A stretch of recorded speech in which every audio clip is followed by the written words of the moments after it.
सुना, हम तोहरा से एगो बात कहल चाहतानी। बोला।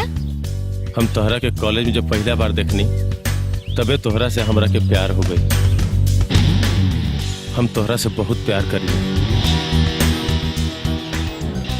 हमहू तोहरा से बहुत प्यार करेनी, दिन रात तोहरे सपना देखेली। भगवान न करे हमनी के प्यार के केहू के नजर ना लगे।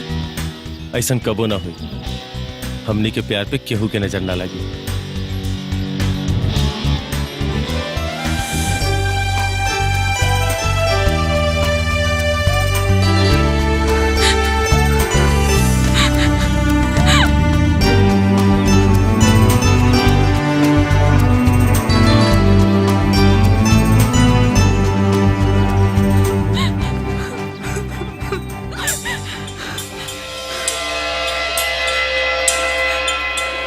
अब आई लूट पहाड़ के नीचे।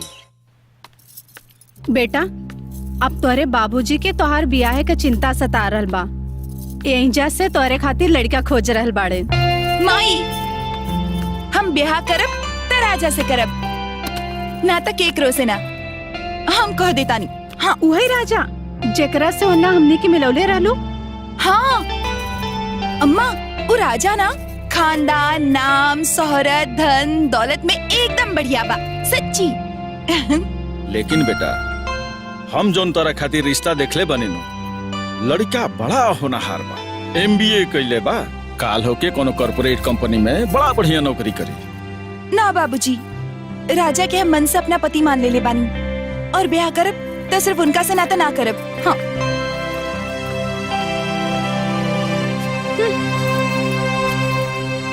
ई देखी, ई कैसन पछे हवा चल रहल बा। अरे आजकल बेटी लोग भी अपना बाप मतारी से मुंह लगावे लागल बा लोग। देख लेनी ना और बढ़ाई अपन बिटिया के। अरे ते में हम बढ़ बढ़ के बोले लगल।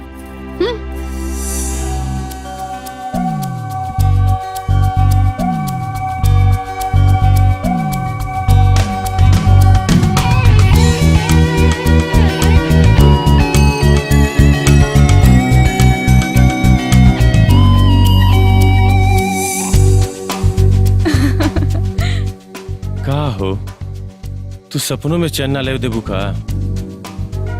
अरे तो बदरी बीच लागे जैसे चांद बाड़ू हो, हमर जान बाड़ू हो, हमर प्राण बाड़ू हो।